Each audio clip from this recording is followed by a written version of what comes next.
Remember the time when you wanted more. Remember the time when there were people in your life that did not believe in you. Remember the time when you honestly gave up on the possibilities of the uniqueness that you had inside. Remember there was a time that you complained so much, but yet did so little. There comes to a point in your life that you must recognize that there's a little bit more that has to be done than just complaining about it. You have to realize that you don't have any other opportunities waiting for you. What's going on? What's going on? It's your boy IkonE, and we here on 910 Sports.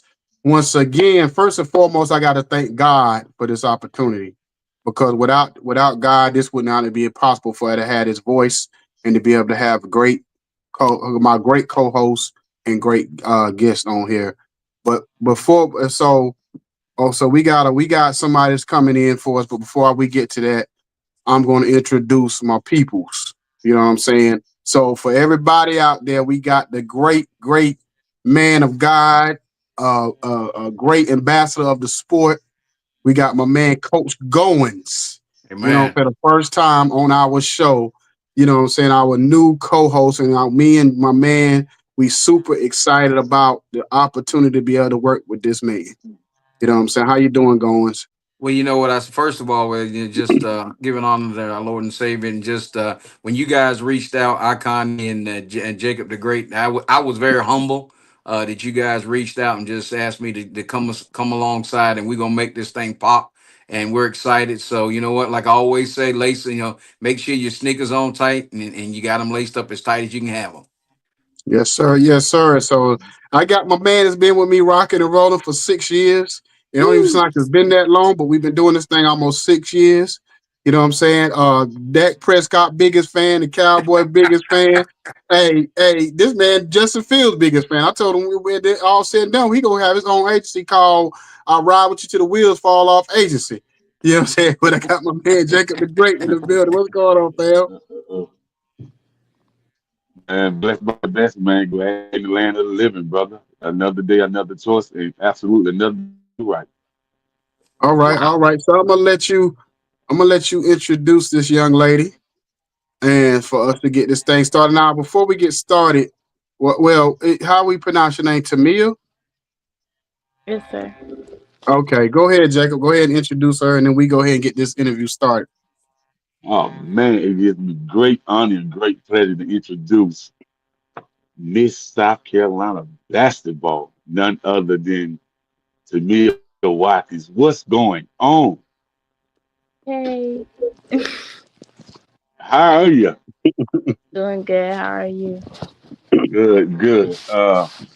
Man, so been watching you for a few years, following your huddle and your max preps and all the write-ups that's been going on about you on news stations and stuff like that. You quite the athlete, not just in basketball, but in other sports too. So, tell us a little bit about your journey as far as, leading up to this point. Yeah, ever since I was a little girl, I would say like, I don't want to play basketball. I ain't playing no basketball. I want to be a gymnast. And I had two older brothers, Tanaz and Dunn, and I would watch. I would be like, man, that was fun. I think I might want to try it. And then just started playing rec ball ever since I was in second grade. And I was like, I think I'm gonna stick with it because I always used to be flexible. I wanted to be a cheerleader, but I think this is my destiny. And then when I got in the middle school and I started playing AU, I got with Team Curry and all these offers and you know people looking at me. It just made me like I had a fire to keep going. And then, God played a big big thing in my life because you can only well, you're not supposed to have an idol. I'm sorry, no, you're supposed to keep God first. So that's a big thing. And as an athlete, you always have something you run into that makes you want to give up, or it was the thing that kept me going, wanting to give up because it came at a time where them offers and people looking at you kind of, it felt like it stopped. Nothing was going for me. So I'm like, man, I, I just had this fire. I was just going. I felt like, I was on top of the world when you have these power fives looking at you and just go away. I was like, dang, like it made me feel down, seeing everybody else win. And it just felt like the journey just stopped. So then it got to a point where I picked up my Bible and I put God first. I can't tell them, I don't care. I know I'm good. And whoever, get me, whoever, put their trust in me to have me as a player on the team, they're going to see the young woman I can be in the future. So, my mom and dad, they will be working, I'm their daughter, their only daughter at that. And they want the best for me. And I was having conversations with my mom and dad, and I'd be like, you know what, I don't care because God knows what's best for me, and He gonna put me at the right position. He know what I can handle and what I can't handle. So I might not be at Power Five or where other people may want me to be. I can do my thing at where I'm going. So, when I got in that mindset, it just, it kept me up and helped me keep going forward in life. So when I got to the 11th grade AAU season, I didn't play as much.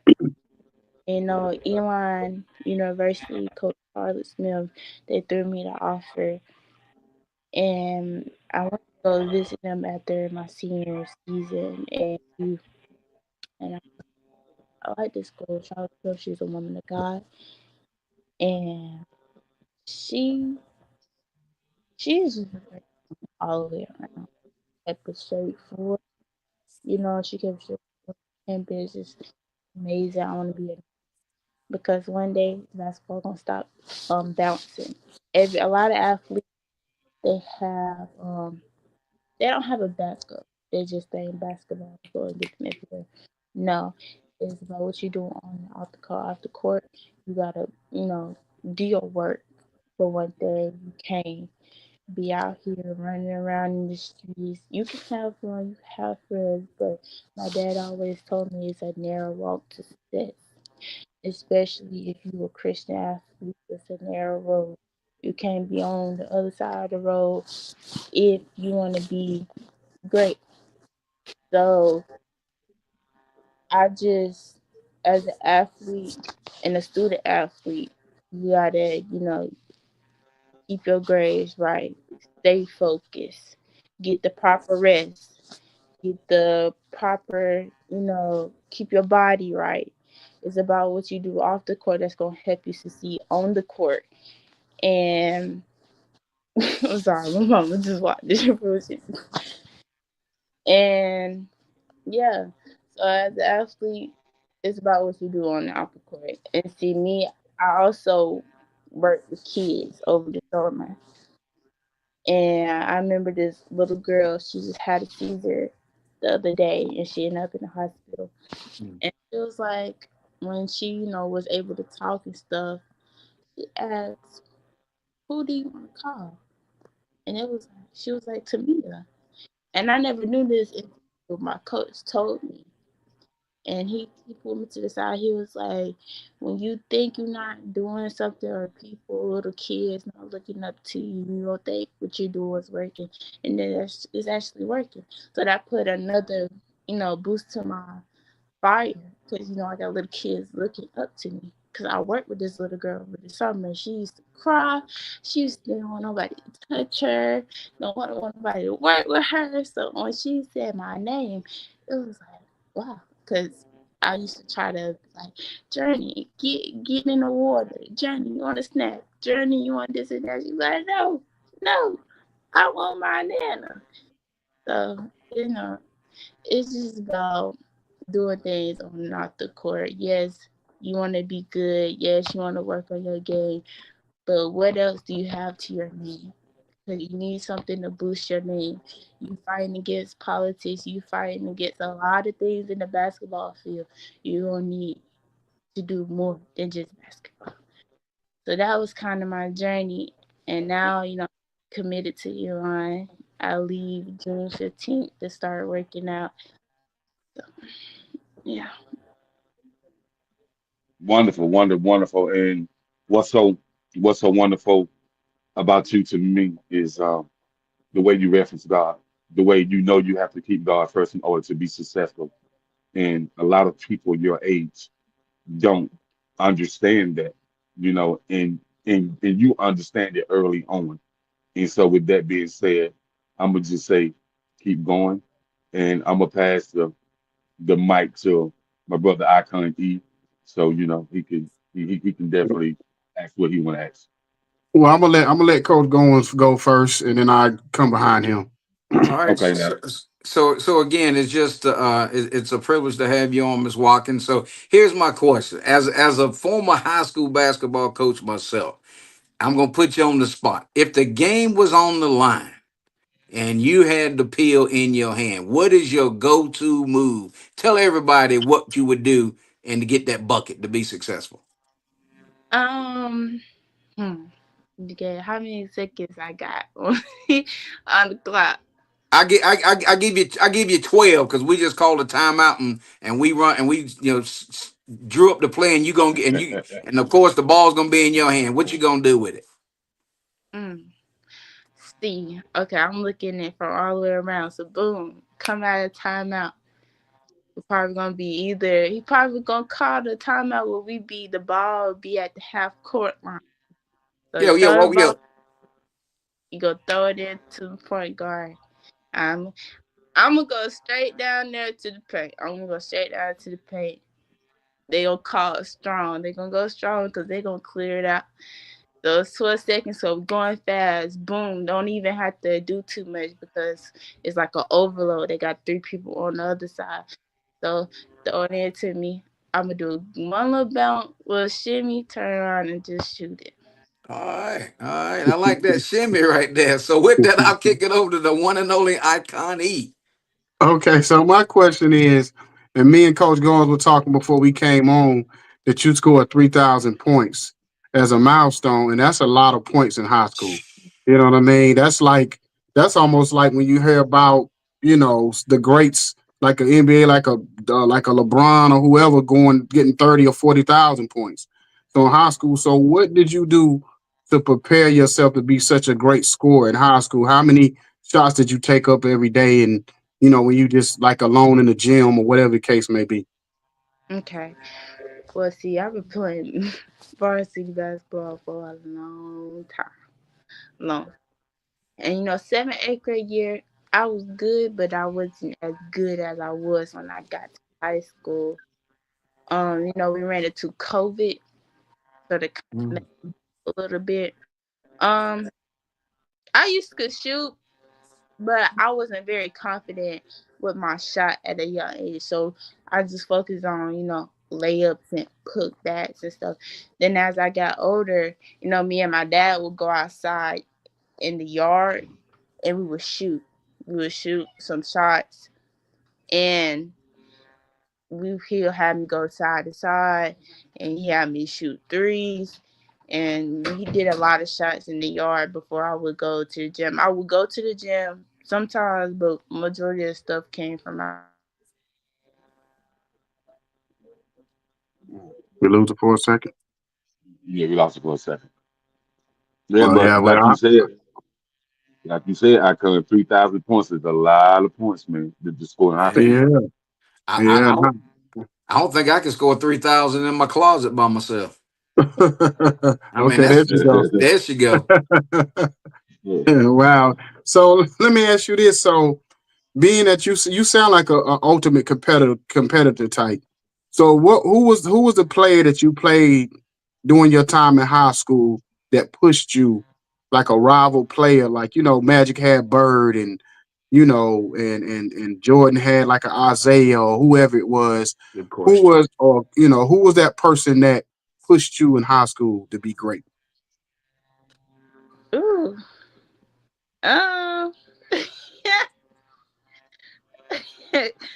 um. Who pushed me?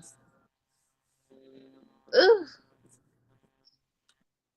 If I'm being honest, in high school, for the girls, it really wasn't nobody to push me.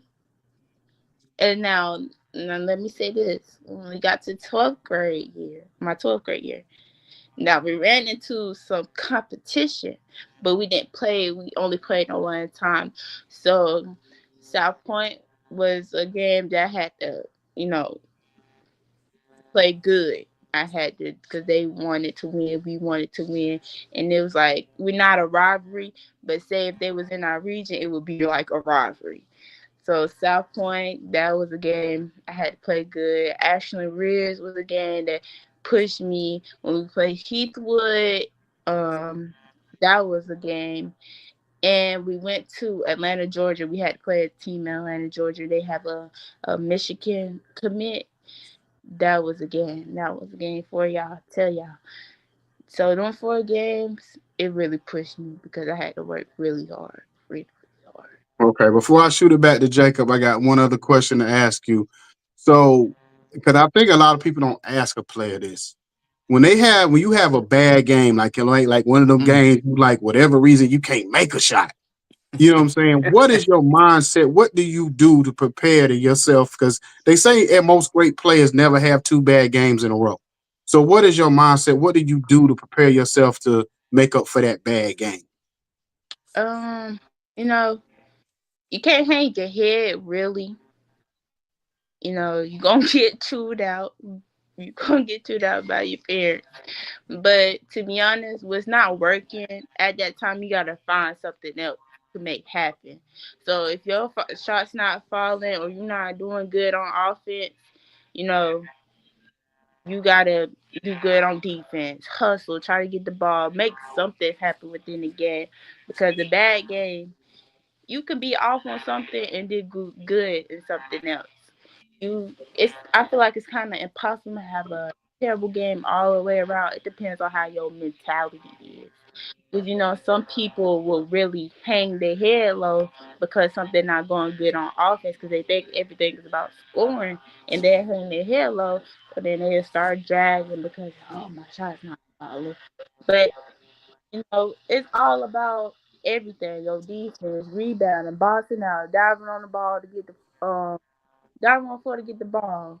And if your offense going, then creating a shot, get your teammates involved.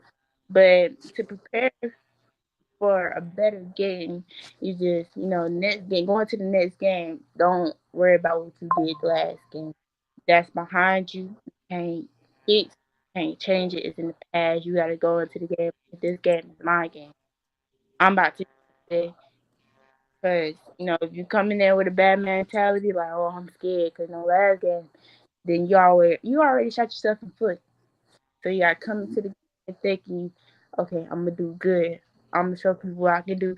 And then when you come in there with a good mentality, then you bound to have a good game. But if you come in there hesitating, then you gonna play scared because your mind, even though you might be a good player physically, your mind, is in a different mindset.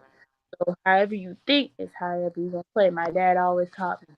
If you think you're gonna do bad, you're gonna play bad. I don't care how good you is. If you think you gonna play bad, then you're gonna do bad. That's why he will always put that Kobe. He was like, you gotta have Kobe mentality. He will send me videos of Kobe mentality because I used to always overthink. So when I got out there in front of the coaches, I would be overthinking. He'd be like, you can't overthink. You just gotta play. Because if you think it, you're gonna do it. So that's all you gotta really do is just going to the game thinking, knowing, not thinking, knowing. Okay. Go ahead, Jacob. Now, he asked you who kept you sharp with your skills. I can probably tell you who kept you sharp with your skills. You know, anytime you got older brothers, especially a brother who play overseas basketball, then when you're doing something wrong, he gonna sharpen you up. Am I right? Yeah. Um.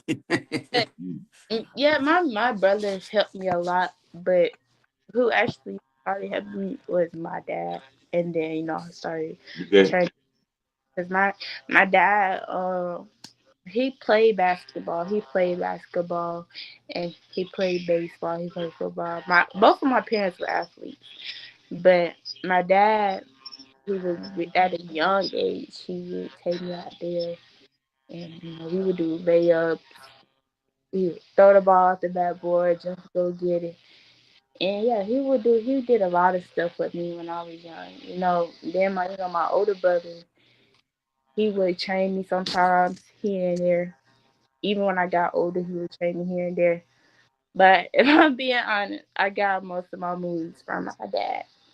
The that's shimmies, what's up. all that stuff, I really got it from my dad. Okay, that's what's up. That's what's up. So, are you are you more of a perimeter player, or are you a player that like to go to the hole and drive the ball to the basket? I think I'm more of a perimeter player, like, or I'm gonna say I'm more of a down here player. I like to dribble, get into my shot, dribble, get to the hole. I feel like I'm more versatile. I'd rather like have the ball in my hand and get to the hole or pull up. But yeah. Right, right. So how would you say your ball handling skills are? They could be better, but they're good enough right now. But I feel like they should be a little bit better going into college level. Not really more in my left hand, but more of a little bit more in my right hand. I do have a right hand, but it's just about getting the confidence. Mm. Okay, okay. And so you had not only a lot of points, but you had a lot of rebounds, a lot of assists, and a lot of steals. So when you have over 3,000 points and and and you're rebounding, got assists, and got steals, so you was a threat. And so how did you work through the double teams? I was already playing, knowing that teams was going to double team me. I came into the game knowing that. Um, it really sometimes it might be frustrating because certain teams knowing that you good and knowing that you about to get yours, they'll try to do certain stuff, try to hurt you or knock you off your balance. That's probably the only thing I was worried about. But other than that, you know, the ball go up. If they trying to stop me for scoring, okay, I'm gonna be like, I'm gonna go ahead and get it off the glass. I'll go in there, get it off the glass, and put it back up. That's what majority of like my rebounds came from, especially with the region we play, and my team's gonna be throwing up shots. I'd be like, you know what, if I can't get it from shooting or just backing somebody up and put it up on the board, I'm gonna go get out the rebound. So I push one of them out the way. And majority of the time, I'm taller than all the girls in the paint, so I just snatch the ball from 'em and just go back up. Really, Mm. Yes, Mm. sir. play. Okay, okay, okay. They tried to double team, but it was really like a box in one. The girl was just on me the entire time, trying to get me out my game. She would even she was on offense, and she was me playing defense on me on offense. Like it was something like that. But it's really when that occurs and the double teams, again, it's a mental thing. They trying to knock you off your game. You really just have to figure a way to get around it. Okay, However, okay, okay, I have to figure. okay. So um, double A All State player, double A Player of the Year, Miss South Carolina basketball. So you have a lot of accomplishments and you work hard to get those accomplishments. So is there any time where you was overwhelmed that you had no idea that you would be awarded those things, or was your season going that good that you know that you would probably win?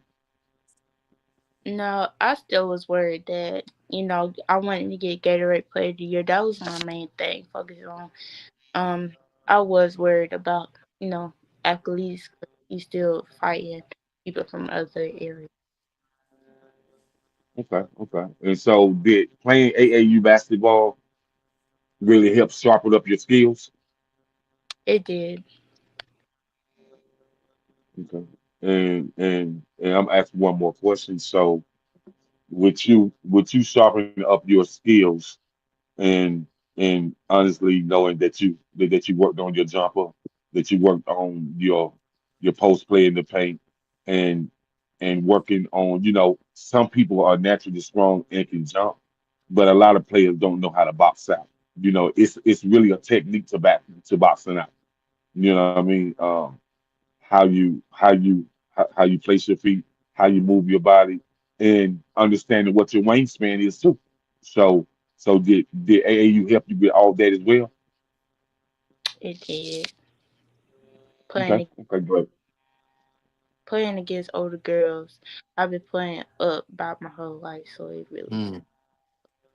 built. Okay, that's what's up. Coach Goins? All right, so listen, I know a lot of times, Ms. Watkins, most teams always end their season losing a game. You're in a situation, you won your last game, which was your state championship, as Jacob the Great just mentioned. So, if you don't mind, take our listening audience into that moment. The horn goes off. You look at the clock at zeros. Y'all are state champions. Just talk about that and just how did that feel at that very moment? It felt good, I was just thinking, I was just looking like, dang, like this is my last game. I ain't on a high school jersey no more.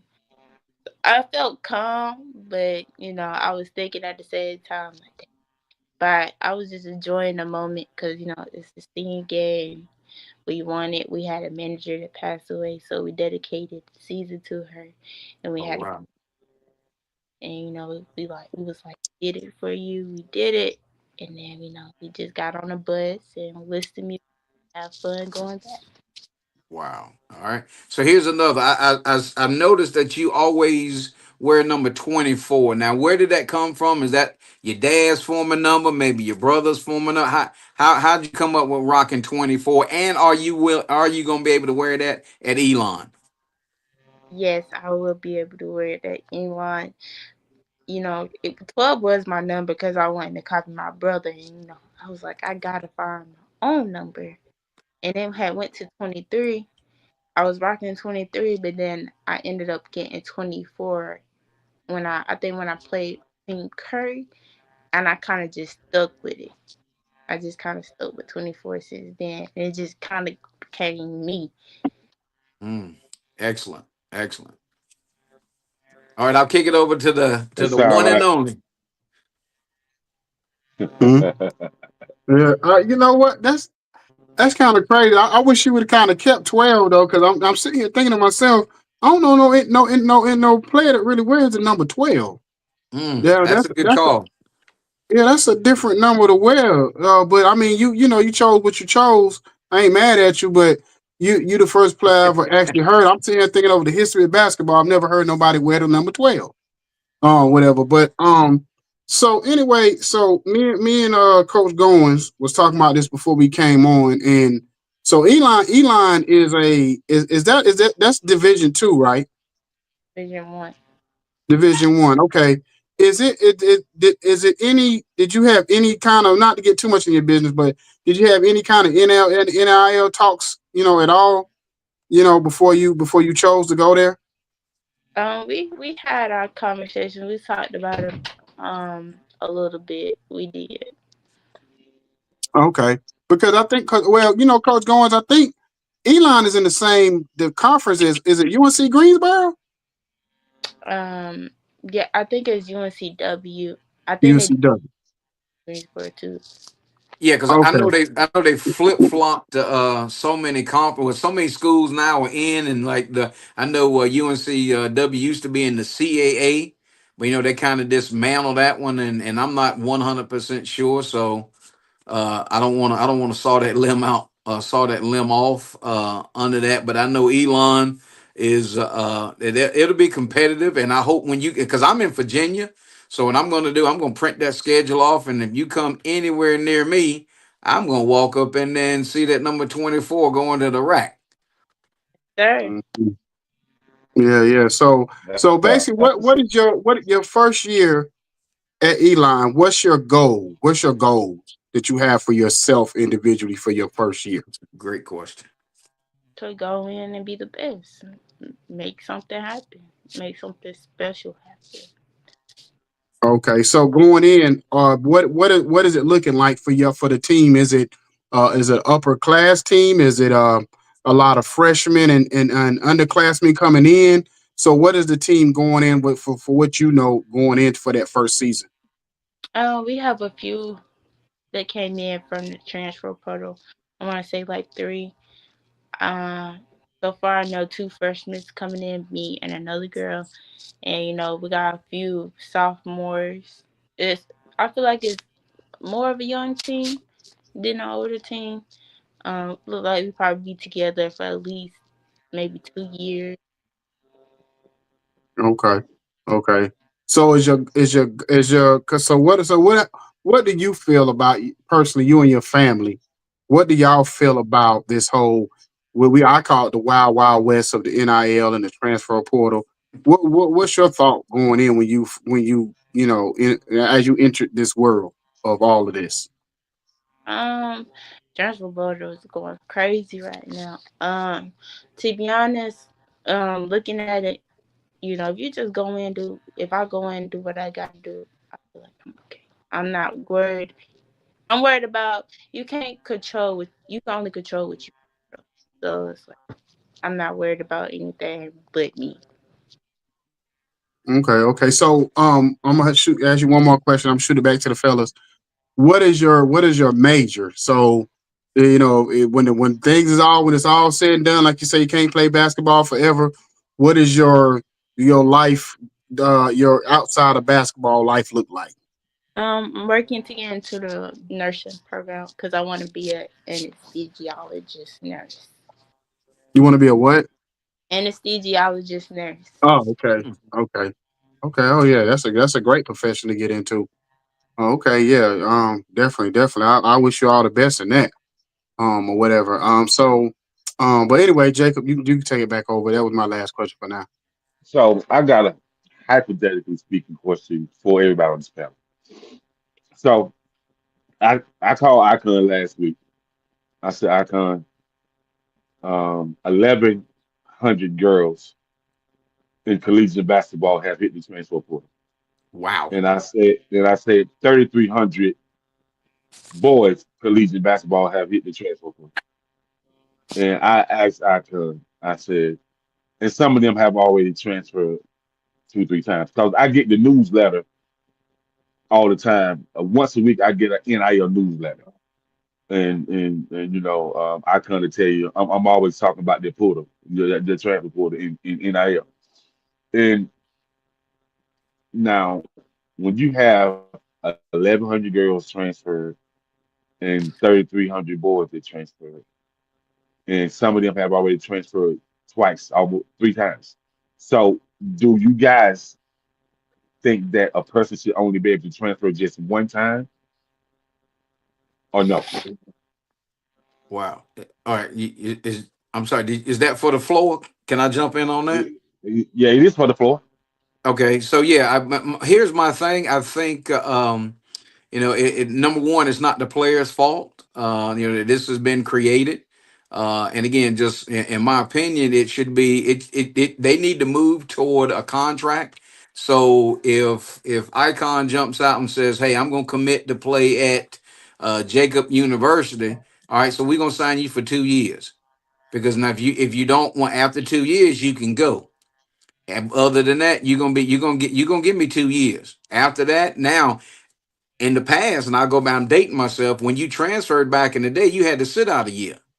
You Mhm. just didn't go in and just now. I think about a local kid. He opened up his drawer. He's got a shirt from Carolina. He's got a shirt from Virginia Tech. Now he's at Vanderbilt. He was just like, dude. I mean, you don't even know how to come to practice. You don't even know what gear to wear because you don't change schools 3 or 4 times. But in that, my opinion, I'll end with this: is it should be a 2 year contract, and then you're there for 2 years, and after 2 years, you can transfer. Okay. So Now Tamia, what's your thoughts let's on it? hold it right there for me, Icon. What, Uh, what's up? I think I think they should just let them transfer if that's what they want to do. I mean, I feel like if you transfer too many times, kind of you might be digging a little bit, dig a hole for yourself a little bit. But you know, if they made a mistake, and I feel like a lot of college players, um, when picking school, they if they have like a Power Five school, I feel like they want to go there because it's Power Five, and they end up not playing and not liking what they're doing, so they go into the transfer portal. I feel like that happens to a lot of people, just going somewhere thinking, oh, it's big, it's this and that, and not really thinking about where I could go to play. And I feel like that mistake. I feel like if they want to go to the transfer. Well, you sound like for yourself, you got a great a great support system with your mother and your father. But a lot of players don't realize, and I don't even know if you know this, Coach Goins, but we had a academy guy on here maybe about a year or so ago, and he was telling us that what the biggest misconception about the transfer portal is that a lot of the players don't find a school. You know what I'm Bingo, saying? Because bingo. a lot of because the big dog, the 5-star players, they transferring so quick and they able to find a school they want of their choice real fast, and then the slots will fill up so fast. Like Jacob said, you got 1,100 players transferring on the women's side, 33 on the men. You know what I mean? It ain't that many school, ain't that many slots left. Because you know what I That mean, especially for the players that actually stay at the school. You know what I mean, and come back that next year. It's only 15 slots per team. So where you gonna find all these slots? You know what I mean? Or whatever. that So I would just say, whatever you decide to do in the future, if you stay at E-Line 3, 4 years, or if you decide to move on, just I'm pretty sure your mom and dad will do their homework to make sure you make the best decision for yourself and your family or whatever the case may be. In that regard. I just want to say that, but I agree 100% with you, Coach Goins, on the 2 year contract, unless you go into the NBA after the first year. You know what I right.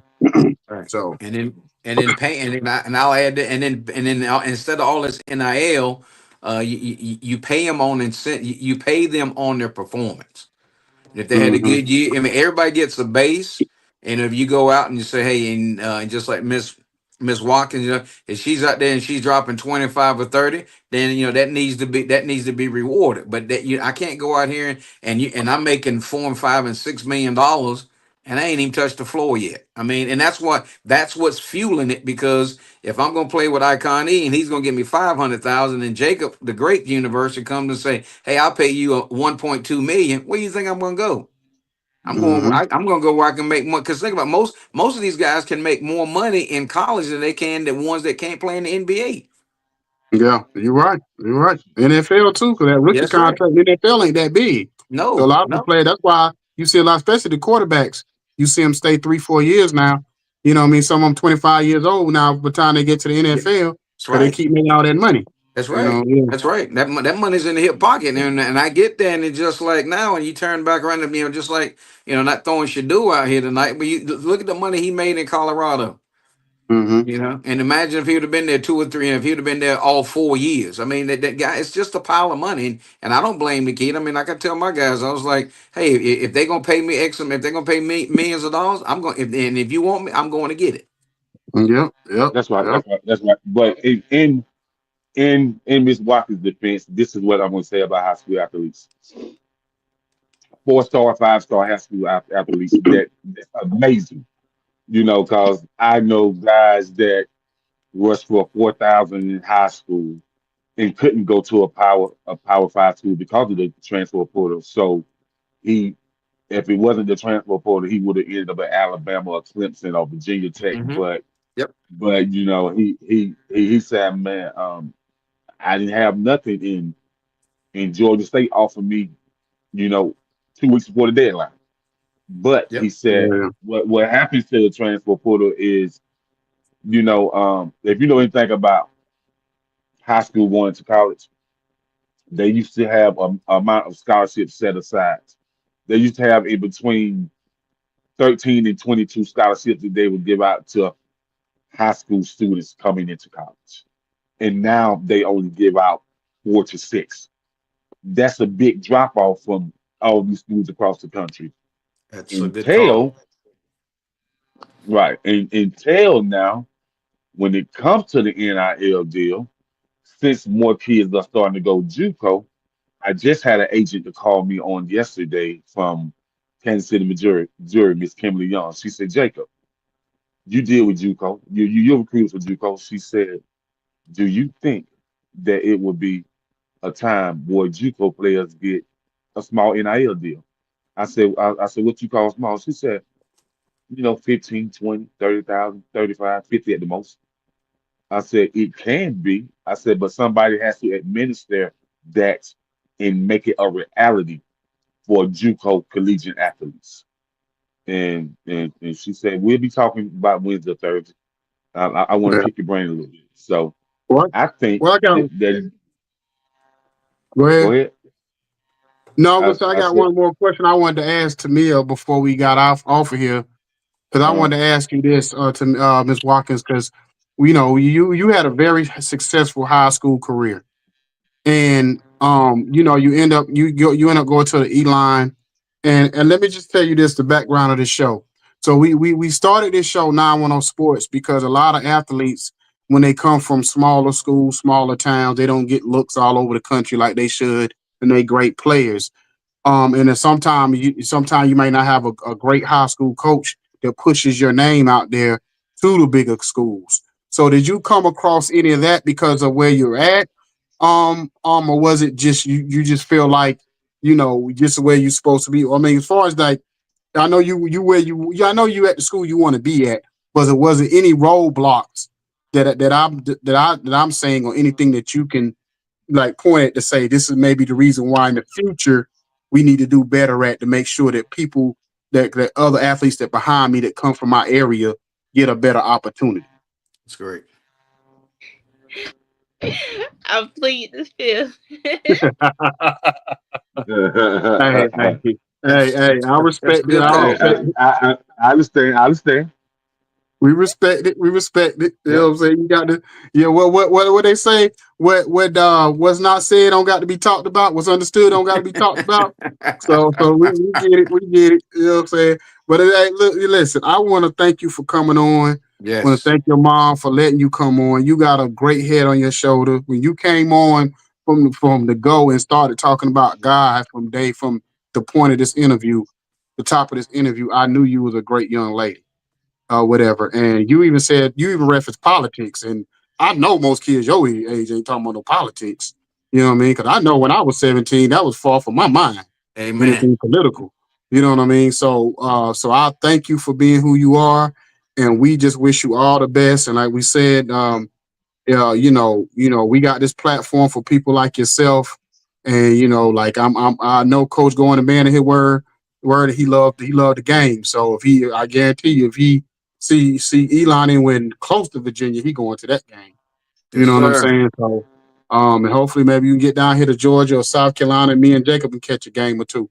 You know what I mean, here and there. But we wish you Yeah, all the yeah, no best. doubt, no doubt. Is there any social media, anything that you want to shout out before we get off of here? Uh, my Instagram and Twitter is Tamia Watkins _ and that's about it. Thank you for having me. Okay. No problem. Anytime. You have a blessed and wonderful weekend. And we see you at the top, and we just gonna keep following your career all the way to the WNBA. That's right. Congratulations. All right. Thank you. Congratulations to You're you. welcome. All right, y'all have a good one. You too. You too.